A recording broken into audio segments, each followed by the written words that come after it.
Assalamualaikum warahmatullahi wabarakatuh. Bismillahirrahmanirrahim. Alhamdulillahirabbil alamin wa bihi nasta'inu ala umur dunya waddin wassalatu wassalamu ala Rasulillah wa ala alihi wa ashabihi wa mawala amma ba'du. Hadratal mukhtaram, para alim, para ulama, para sepuh, bini sepuh, beliau yang kami hormati Bapak Dr. Kiai Haji Saifuddin LCMA, yang kami hormati seluruh jamaah sholat Jumat di ruang sholat utama Masjid Agung Jawa Tengah, yang kami banggakan para santri Ma'had Tahfidzul Quran MAJT Basnas Jawa Tengah, kaum muslim pendengar setia Radio Dakwah Islam, Radio Gaul, dan para pemirsa MAJT TV dan TVku dimanapun Anda berada. Alhamdulillahirabbil alamin, kajian pada siang hari ini yakni kajian tafsir tematik Al-Quran. Adapun tema pembahasan pada siang hari ini akan membahas mengenai pelestarian bumi dan lingkungan dalam Al-Quran. Untuk itu bagi para santri dan juga para jemaah yang nanti ingin bertanya, bisa langsung ditanyakan kepada beliau yang terhormat Bapak Dr. Kiai Haji Saifuddin LCMA. Dan bagi para pendengar setia Radio Dakwah Islam, Radio Gaul, dan para pemirsa, bisa bertanya melalui WhatsApp-nya Radio Dais di 0821 336 70.000. Baik, untuk itu marilah kita buka pengajian pada siang hari ini dengan bacaan Ummil Kitab Li ridhoillah wali syafaati Rasulillah ala hadiniyah Al-Fatihah. A'udzubillahi minasyaitonir rajim. Bismillahirrahmanirrahim. Alhamdulillah. Iyyaka na'budu wa iyyaka nasta'in. Baiklah, marilah kita simak bersama pengajian pada siang hari ini, yakni kajian tafsir tematik Al-Quranul Karim bersama beliau yang terhormat Bapak Dr. Kiai Haji Saifuddin LCMA. Kepada beliau waktu dan tempat disilakan. Assalamualaikum warahmatullahi wabarakatuh. Bismillahirrahmanirrahim. Alhamdulillahirabbil alamin wa bihi nasta'inu ala umuri dunya waddin wassalatu wassalamu ala asyrafil anbiya'i wal mursalin Sayyidina wa maulana Muhammadin wa ala alihi wa sahbihi ajma'in. Rabbi shrah li sadri wa yassir li amri wa hlul 'uqdatam min lisani yafqahu qawli, amma ba'du. Hadirin jamaah kajian tafsir tematik Masjid Agung Jawa Tengah yang dimuliakan oleh Allah, baik yang ada di ruang utama Masjid Agung Jawa Tengah, para pendengar setia Radio Dais, MAJT TV dimanapun Anda berada, wabil khusus para santri MAJT Tahfidz yang ganteng-ganteng dan solih-solih insyaallah. Semoga kita senantiasa diberikan sehat walafiat, panjang umur, rezeki yang banyak dan barokah. Amin Allahumma amin. Hadirin yang dimuliakan oleh Allah, pada kesempatan kali ini kita akan mengangkat tema yaitu pelestarian bumi dan lingkungan di dalam Al-Quran. Sebagaimana sudah dirasakan oleh kita semua ya, bahwa bumi itu semakin menua. Sejarah bumi sudah ada sekian juta tahun yang lalu. Kemudian ada yang menghuni, sementara penghuninya adalah bikin kerusakan, dimusnahkan oleh Allah. Kemudian datang penghuni lagi, bikin kerusakan, dimusnahkan oleh Allah Subhanahu wa taala, yang pada akhirnya Allah Subhanahu wa taala mengutus atau menurunkan Nabi Adam alaihissalam untuk menjadi khalifah di bumi. Tapi bumi itu sendiri itu memang planet yang istimewa, yang sengaja dibuat oleh Allah Subhanahu wa taala untuk kehidupan, untuk kemasyarakatan, dan untuk perkembangan, pembiakan dan sebagainya. Banyak sekali ayat-ayat yang berbicara tentang bumi. Insyaallah pada episode berikutnya kita akan mengangkat yaitu bumi di dalam Al-Quran. Tapi yang pasti ada sebuah ayat yang mengatakan wasakhkhara lakum ma fil ardi jami'an wa sakhkhara asy-syamsa wal qamara da'ibain. Allah menundukkan untuk kamu semua yang ada di bumi. Allah menundukkan matahari dan bulan, Allah menundukkan siang dan malam, Allah menundukkan ini semuanya. Arti menundukkan di sini itu artinya adalah bahwa Allah Subhanahu wa taala itu membuat bumi menjadi suatu sistem sehingga bisa ditempati oleh makhluk. Dan oleh karena itu, supaya bumi bisa berjalan dengan baik, maka ditata bagaimana jarak antara bumi dengan matahari. Seberapa cepat atau kecepatan bumi berapa kilometer per jam, kecepatan matahari berapa kilometer per jam, panasnya matahari berapa derajat, semuanya diatur oleh Allah Subhanahu wa taala. Wasyamsu tajri limustaqarril laha. Matahari berjalan sesuai dengan orbit yang ditentukan oleh Allah Subhanahu wa taala. Jadi alam semesta ini itu semuanya diciptakan oleh Allah dengan penuh keseimbangan, ditata dengan sangat rapi. Sun'allahil ladzi atqana kulla syai'. Ciptaan Allah yang Allah Subhanahu wa taala kalau di dalam menciptakan sesuatu itu adalah mutqin, sangat rapi, sangat tertib dan sebagainya.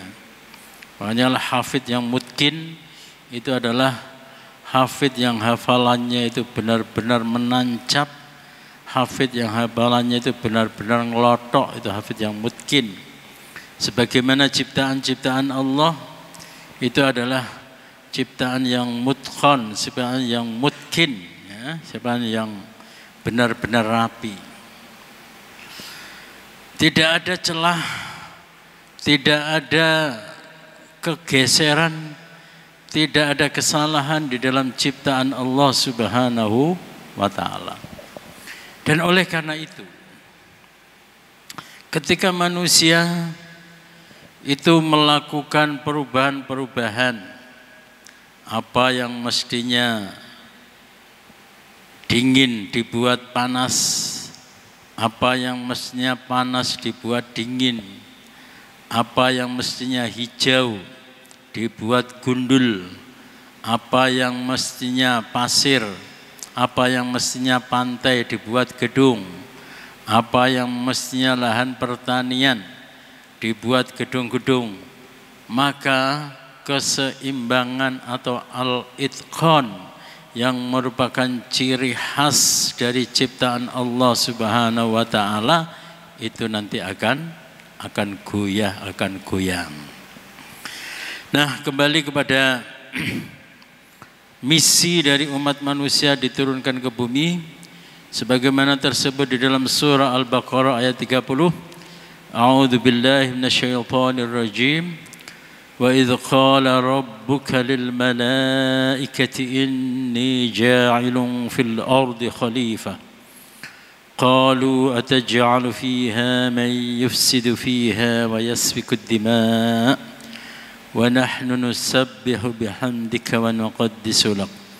Qala inni a'lamu ma la ta'lamun. Ingatlah ketika Tuhanmu berfirman kepada para malaikat, aku hendak menjadikan khalifah di bumi. Mereka berkata, apakah engkau hendak menjadikan orang yang merusak dan menumpahkan darah di sana? Sedangkan kami bertasbih memujimu dan menyucikan namamu. Allah berfirman, sesungguhnya aku mengetahui apa yang tidak kamu ketahui. Para ulama, para mufassir banyak yang menafsiri bahwa bumi itu sebelumnya itu ditempati oleh makhluk-makhluk. Di dalam tafsir At-Tabari mengatakan biasanya misalnya bahwa ada sekian ratus Adam, ada sekian puluh Adam yang sudah pernah menghuni bumi, yang sudah pernah tinggal di bumi, tapi kemudian diganti oleh Allah Subhanahu wa taala. Dan ini seringkali diancamkan oleh Allah Subhanahu wa taala kepada kita, ya, kepada umat manusia.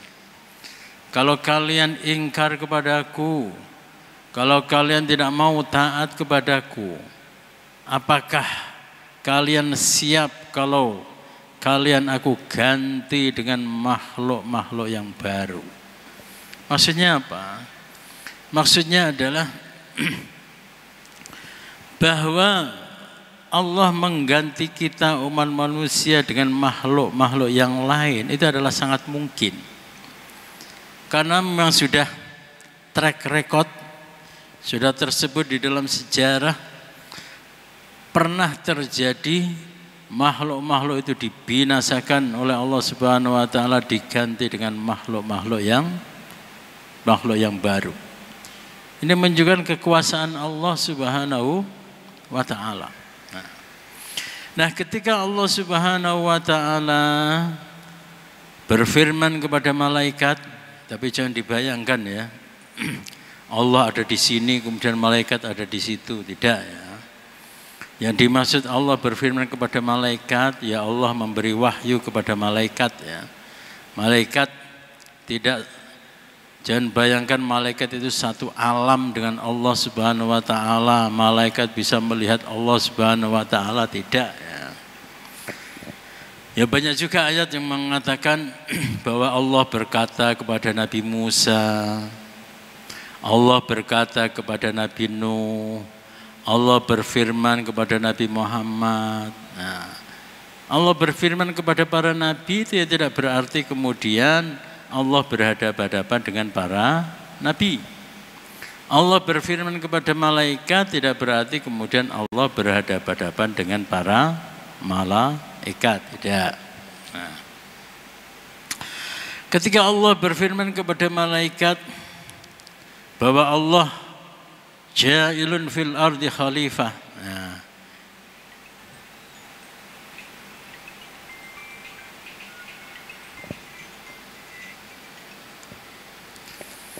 ja'ilun fil ardi khalifah ya.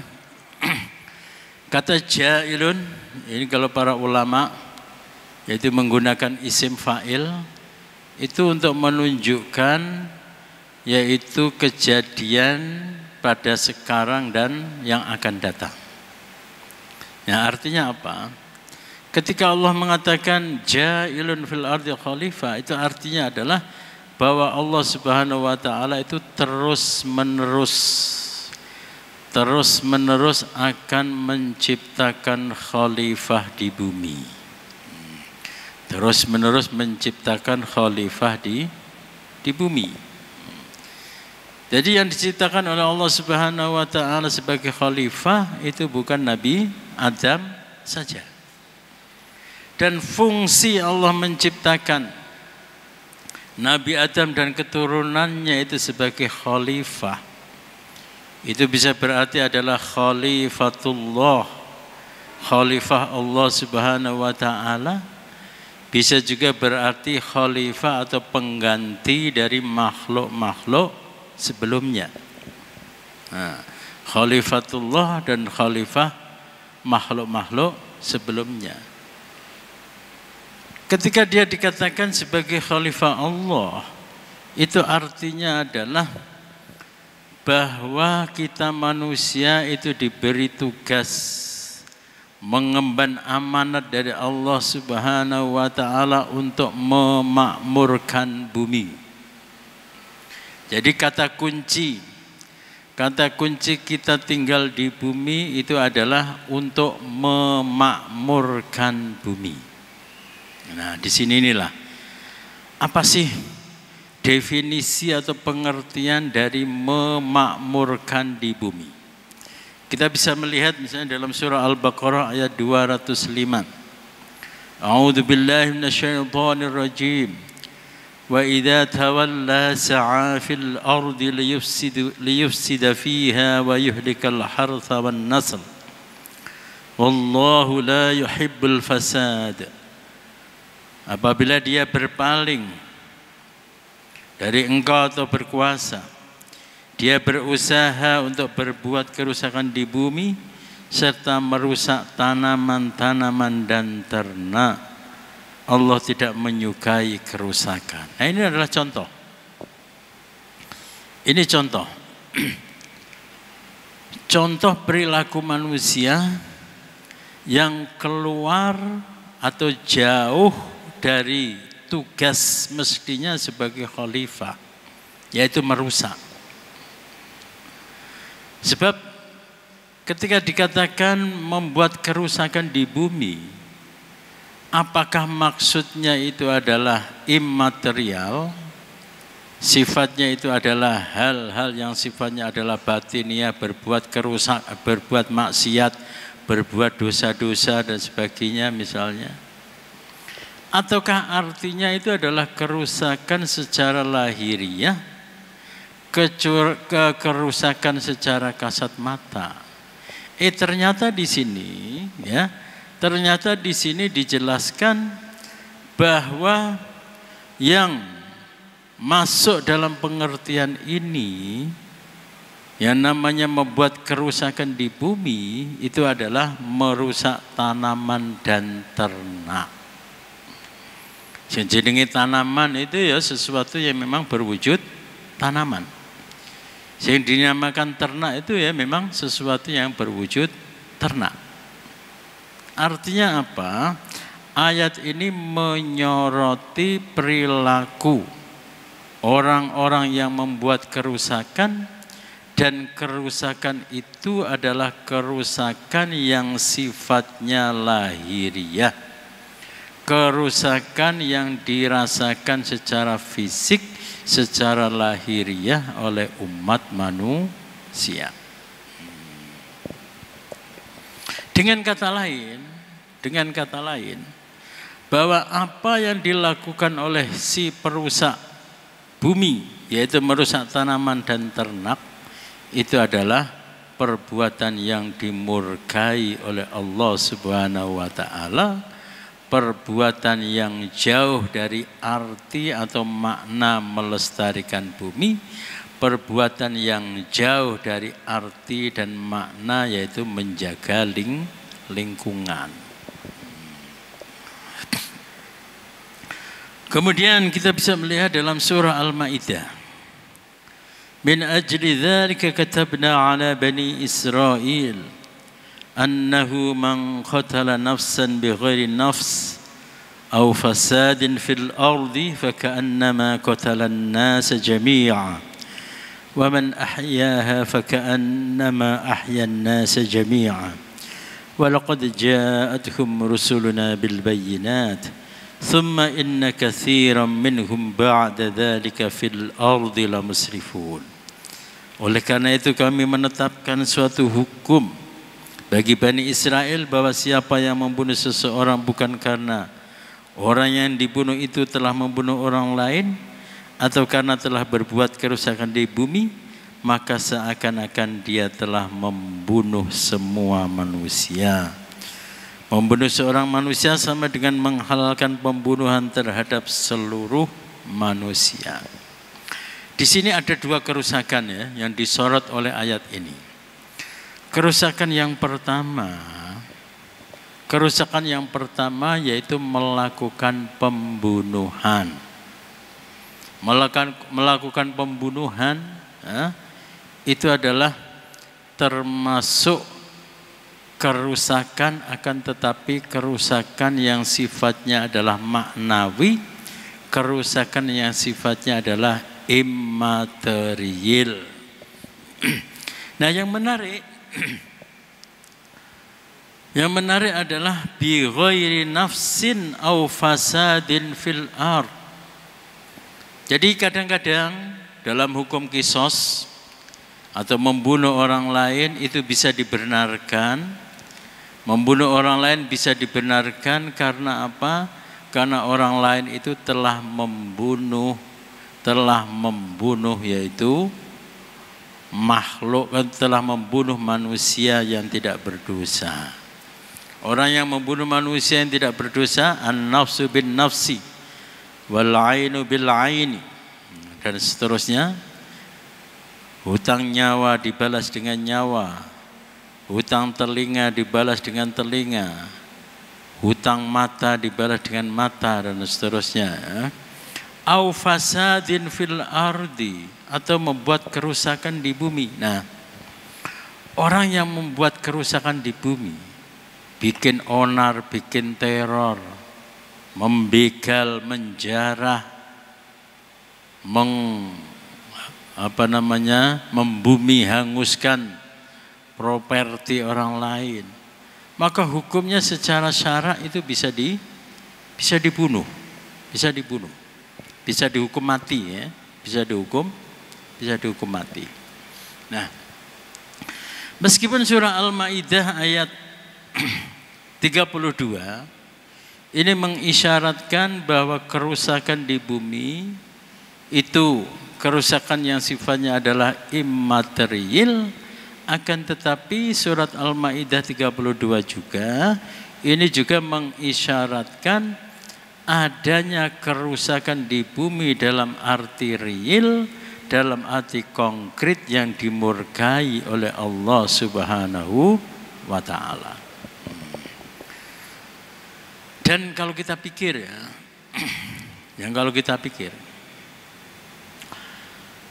di sini ada pengecaman, di sini ada pencelaan, yaitu pembunuhan kepada orang yang tidak berdosa.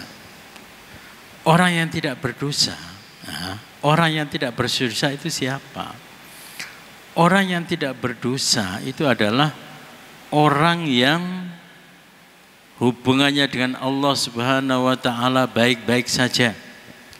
Hubungannya dengan manusia baik-baik saja.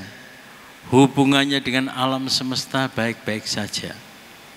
Dengan demikian, ketika orang itu dibunuh, maka akan ada sekian banyak manusia di belakangnya,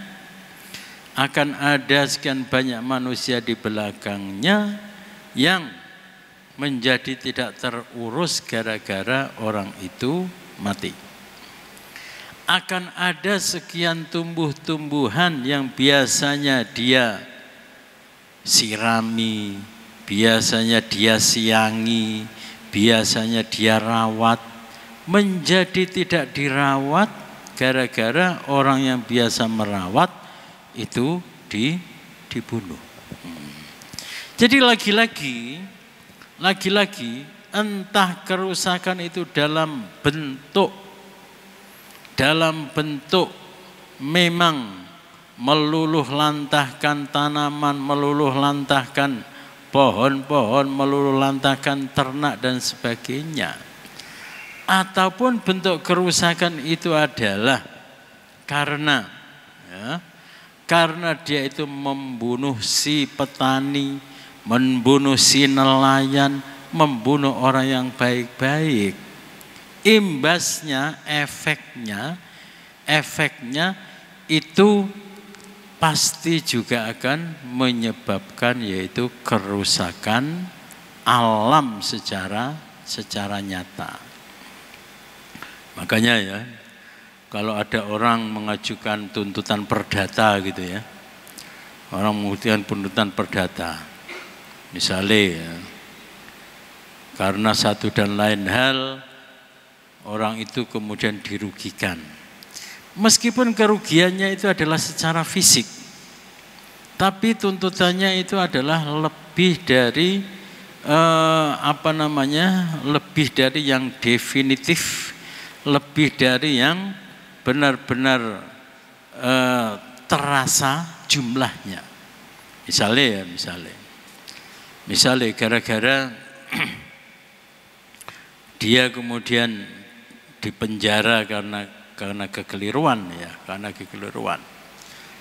Maka tuntutannya itu tidak kemudian dia dipenjara 3 hari kemudian makan tiap hari misalnya 50.000, tuntutannya 150.000, tidak. Tapi tuntutannya adalah akibat dia di penjara, sementara penjaranya adalah keliru, maka anak istrinya menjadi tidak terawat. Tumbuhan-tumbuhan yang biasanya disiram menjadi tidak terawat dan sebagainya. Jadi tidak bisa dipisahkan. Tidak bisa dipisahkan bahwa kerusakan dalam bentuk yaitu membunuh orang lain dengan tanpa hak, dengan kerusakan yang sifatnya adalah fisik, yaitu membuat kerusakan di bumi, di alam, di tumbuh-tumbuhan, di hewan dan sebagainya, itu tidak bisa dipisahkan. Ya karena apa? Ya karena fungsi dari manusia itu adalah bagaimana manusia itu memakmurkan bumi. Bumi tidak bisa makmur yaitu tanpa manusia. Dan ketika manusia dihalangi, ketika manusia dihilangkan, ketika manusia didisfungsikan, fungsinya diabaikan, maka yang terjadi adalah kemakmuran bumi juga akan terganggu. Baik, kita lihat di dalam surah Al-A'raf ayat 58. A'udzu billahi minasyaitonir rajim. Wal baladut thayyibu yakhruju nabatuhu bi'izni rabbih. Walladzi khabutha la yakhruju illa nakida. Kadzalika nusarriful ayati liqaumin yashkurun. Tanah yang baik, tanaman-tanamannya tumbuh subur seizin Tuhannya. Adapun tanah yang tidak subur, tanaman-tanamannya hanya tumbuh merana. Demikianlah kami jelaskan berulang kali tanda-tanda kebesaran kami bagi orang-orang yang bersyukur. Di sini tidak secara tegas. Di sini tidak secara tegas mengatakan ada kerusakan di bumi, tidak. Tapi di sini menjelaskan ya, bahwa Allah Subhanahu wa taala itu memuji yaitu tanah yang subur. Memuji tanah yang subur dalam waktu yang sama Allah tidak menyukai yaitu tanah yang tidak subur. Nah, pertanyaannya adalah bagaimana tanah bisa menjadi subur? Bagaimana tanah bisa menjadi tidak subur? Tanah menjadi subur. Nah, tanah menjadi subur dalam ayat lain yaitu dijelaskan bahwa Allah mengirim atau mengutus angin-angin untuk membuahi bakal hujan. Allah menurunkan hujan. Allah menumbuhkan biji-bijian. Allah menumbuhkan tumbuhan dan sebagainya. Ini menunjukkan bahwa suburnya tanah itu adalah dalam tanda kutip yaitu buah tangan dari Allah Subhanahu wa ta'ala. Meskipun cuma satu rumput, meskipun cuma satu rumput yang tukul, itu semua adalah berkat kekuasaan Allah Subhanahu wa ta'ala.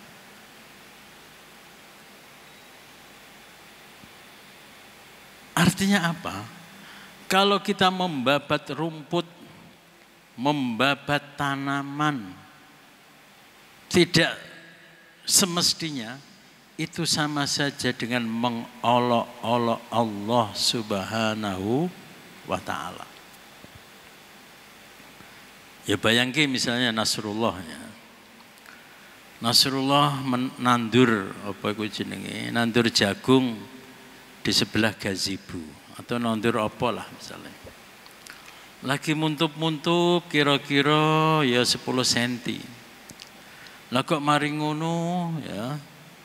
Mari ngono si taga dengan isengnya nyabut misalnya. Ya enggak mungkin si taga ya. Tapi ini contoh ya. Taga kemudian dengan iseng nyabut misalnya. Betapa marahnya si Nasrullah. Betapa marahnya si Nasrullah.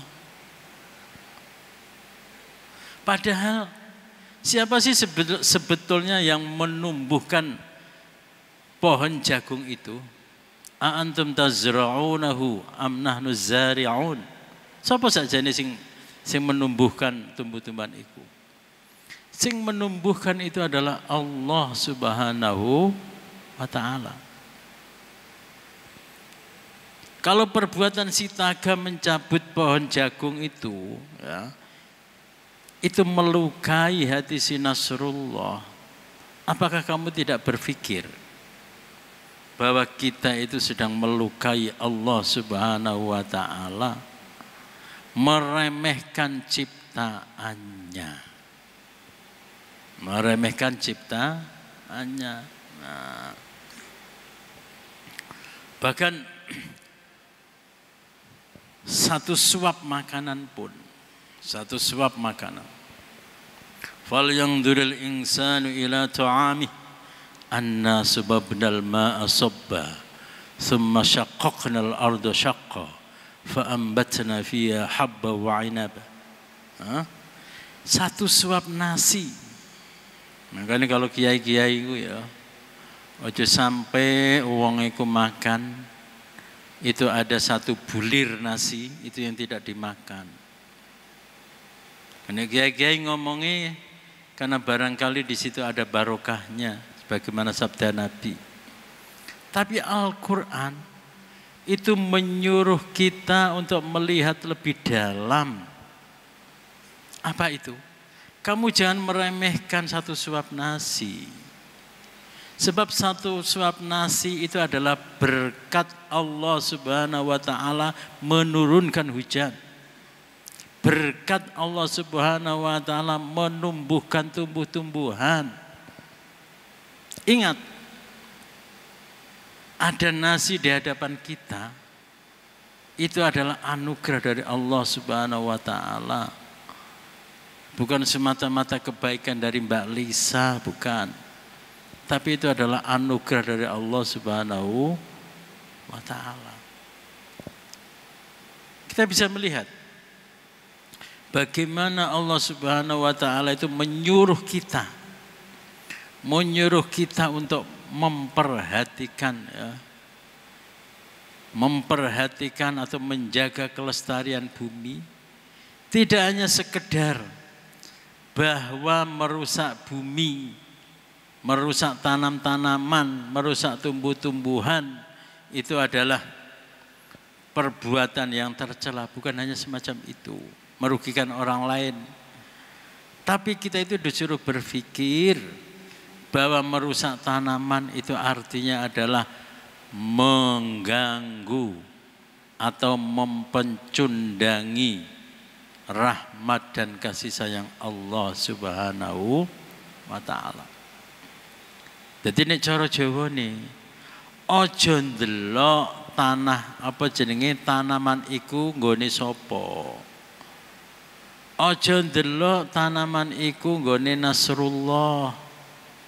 Tapi lihatlah siapa yang menumbuhkan tanaman itu. Siapa yang menurunkan hujan sehingga tanaman itu bisa subur, bisa tumbuh. Itu yang harus kamu lihat.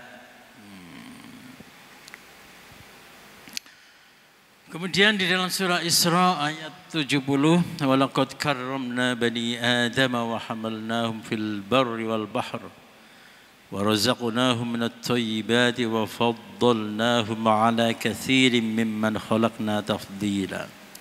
Sungguh kami telah memulaikan anak cucu Adam dan kami angkut mereka di darat dan di laut.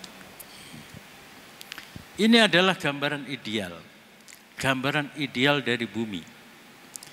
Gambaran ideal dari bumi adalah ketika setiap anak manusia itu bisa berjalan di muka bumi dengan baik, bisa melaut atau mengarungi lautan dengan baik.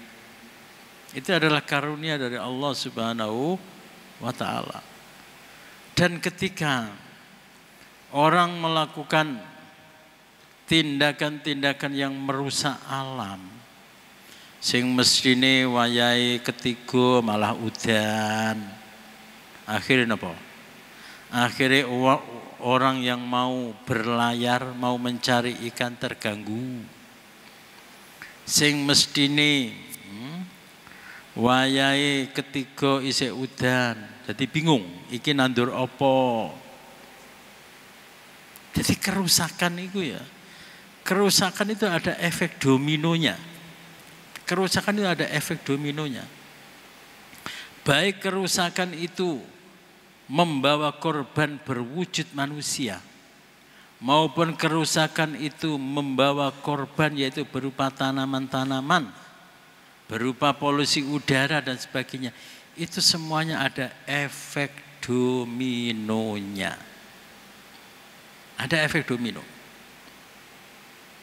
Dari suatu perbuatan ya, kelihatannya perbuatan kecil. Kelihatannya perbuatan kecil. Tapi bisa jadi perbuatan kecil itu berakibat sangat besar. Belakangan ini ada itu ya, ada konten yang YouTube yaitu Umroh Borobudur ya, Umroh Borobudur. Si pembuat konten Umroh Borobudur, menurut pengakuannya ya, dia itu tidak tahu, dia tidak merasa itu adalah mengganggu akidah keyakinan umat Islam. Akhirnya setelah 2 hari kemudian di take down konten di YouTube itu. Tapi sudah kadung tersebar. Setelah tersebar apa yang terjadi? Banyak sekali orang yang menunggangi, banyak sekali orang yang kemudian mengambil manfaat untuk merugikan orang lain. Akhirnya apa? Akhirnya menjadi bola salju. Bola salju yang liar yang tadinya cuma sak bekel ya, gelinding, menjadi bola salju yang sangat besar yang bisa menabrak rumah, menabrak sembarang kalir. Ini cara Al-Quran menasihati kita. Lihat dari hal yang terkecil, apa hubungannya? Sesuap makanan dengan kelestarian alam, apa hubungannya? Tapi kita itu ya, untuk bisa melestarikan alam secara makro, kita itu disuruh melihat hal yang terkecil. Hal yang terkecil. Coba, Idul Adha kemarin. Idul Adha kemarin warga Indonesia, warga Semarang, warga MAJT, warga anak buahnya Adam dan Makin, Rahman dan sebagainya berpesta daging. Sementara di Maroko sana yaitu terjadi apa itu jenenge? Yaitu kekurangan hewan. Sehingga pemerintah melarang korban.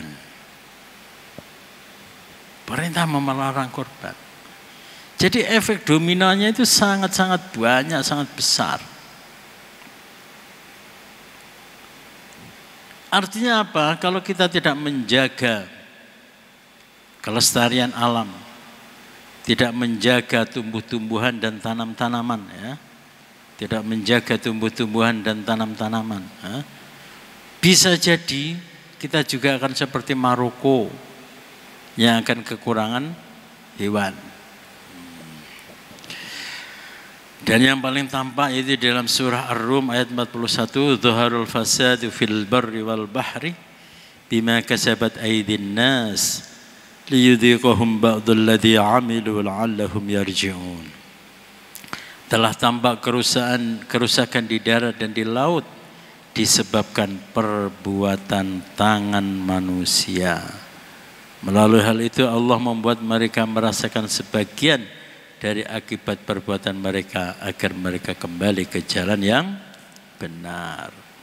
Dan terakhir di dalam surat Shad, wa ma khalaqnas samaa'a wal arda wa ma bainahuma batila. Kami tidak menciptakan langit dan bumi serta apa yang ada di antara keduanya secara sia-sia. Tidak ada yang sia-sia di muka bumi. Bahkan tadi kata Allah, sesuap nasi pun, satu bulir nasi pun, itu tidak ada yang sia-sia. Semuanya ada manfaatnya. Rumput selemah, sependek, secuil apapun tumbuhan, itu pasti ada manfaatnya. Baik, demikianlah bisa saya sampaikan. Ada pertanyaan?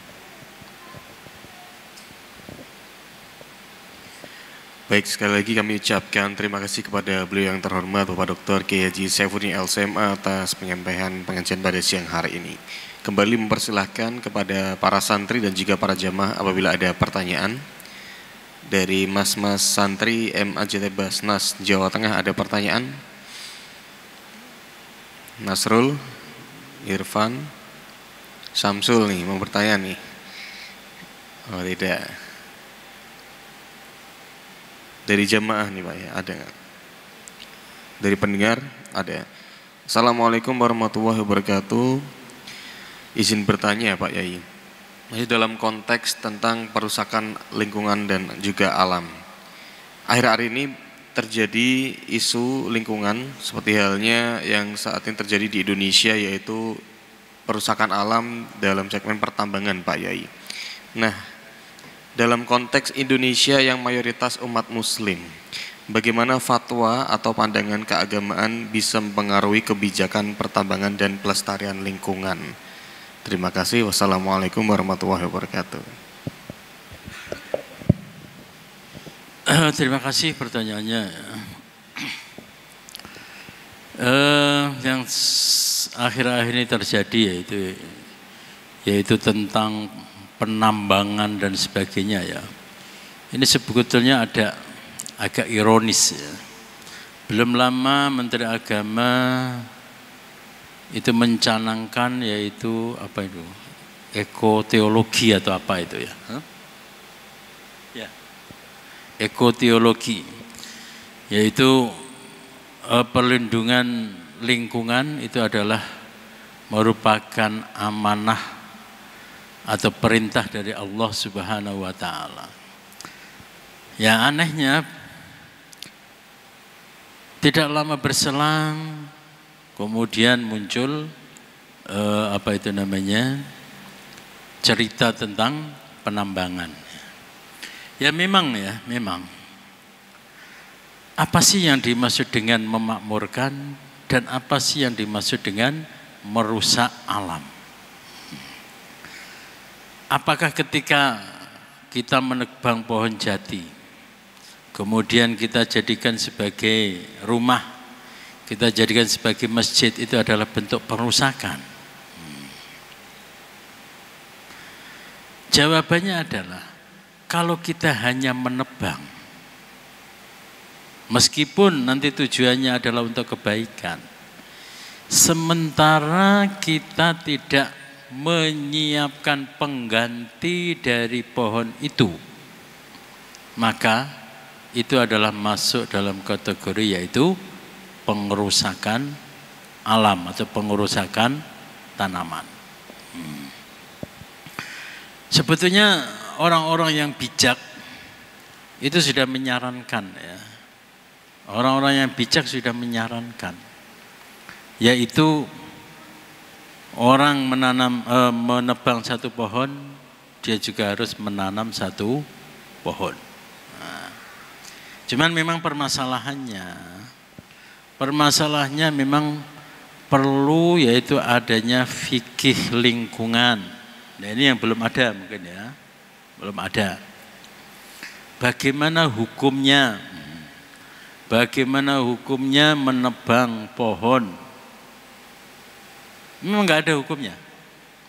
Yang justru melaksanakan itu adalah Singapura. Saya pernah dapat cerita dari orang sana, orang Indonesia, orang Indonesia yang tinggal di sana. Jadi ada diplomat Indonesia yang ditugaskan di Singapura. Diplomat itu, jenis diplomat, dia diberi rumah dinas lah. Rumah dinas itu secara administratif itu ya milik negara Indonesia. Di halamannya itu ada pohon mangga. Ada pohon mangga. Karena dia itu merasa apa jenenge batangnya sudah terlalu panjang mengganggu dan sebagainya ya. Akhirnya kemudian batang pohon tersebut yang notabene ada di halamannya dia sendiri kemudian ditebang, ternyata oleh pemerintah Singapura itu apa? Oleh pemerintah Singapura dia itu kena denda. Dendanya $1.000 Singapura. Goro-goro nebang dahan pohon dan pohon itu sebetulnya adalah milik orang itu sendiri. Kenapa demikian? Karena jenenge Singapura itu hitung-hitungannya jelas, akurat. Sekian banyak pohon maka akan menghasilkan oksigen sekian juta kubik. Oleh karena itu kalau ada dahan yang ditebang, maka pasokan oksigen akan berkurang sekian kubik atau sekian volume lah. Nah, jadi hitung-hitungannya semacam itu. Dan itu sebetulnya itu masuk dalam kategori dalam fikih yaitu la dharara wala dirar. Janganlah membuat kerugian kepada diri sendiri dan jangan membuat kerugian kepada orang lain. Jadi parameter atau indikator kerugian itu ternyata belum kita bahas secara serius. Jadi kita siang-siang kepanasan, goro-goro tumbuhan di depan rumah ditebangi misalnya ya, itu tidak dianggap sebagai madharat sehingga tidak dihukumi haram. Yang berani dilakukan oleh ulama itu hanya hukum merokok. Itu pun kemudian jadi debatable, ditentang dan sebagainya. Meskipun secara kedokteran yang namanya merokok itu memang merugikan kesehatan. Nah, apalagi yang cuman tumbuh-tumbuhan hilang saya juga masih bisa bernafas. Tapi nafas yang bagaimana itu nggak pernah dipikir. Nafas yang sehat atau nafas yang ngos-ngosan. Nafas yang bisa melahirkan suatu pemikiran yang jernih kemudian membuat karya-karya yang hebat, atau nafas yang penting sekedar bisa hidup, itu tidak dipikirkan. Jadi ini menjadi tugas kita semua ya, menjadi tugas para santri untuk merumuskan yaitu fikih lingkungan. Dan mohon maaf memang belum secara spesifik dan detail, itu memang belum ada hukum yang sampai berani mengharamkan, diharamkan menebang pohon, belum ada. Baik, saya kira itu ya. Baik, para hadirin sekalian, demikian yang bisa saya sampaikan, kurang lebihnya mohon maaf. Kita hadirin doa kafaratul majlis. Subhanakallahumma wa bihamdika asyhadu an la ilaha illa anta astaghfiruka wa atubu ilaik. Wallahu a'fu minkum wallahu muwaffiq ila aqwamit thoriq. Assalamualaikum warahmatullahi wabarakatuh. Waalaikumsalam warahmatullahi wabarakatuh. Alhamdulillahirrabbilalamin, kajian tafsir tematik pada siang hari telah selesai. Untuk itu marilah kita tutup dengan bacaan hamdalah bersama-sama. Alhamdulillahirrabbilalamin. Akhirul kalam wa muwaffiq ila aqwamit thoriq. Wassalamualaikum warahmatullahi wabarakatuh.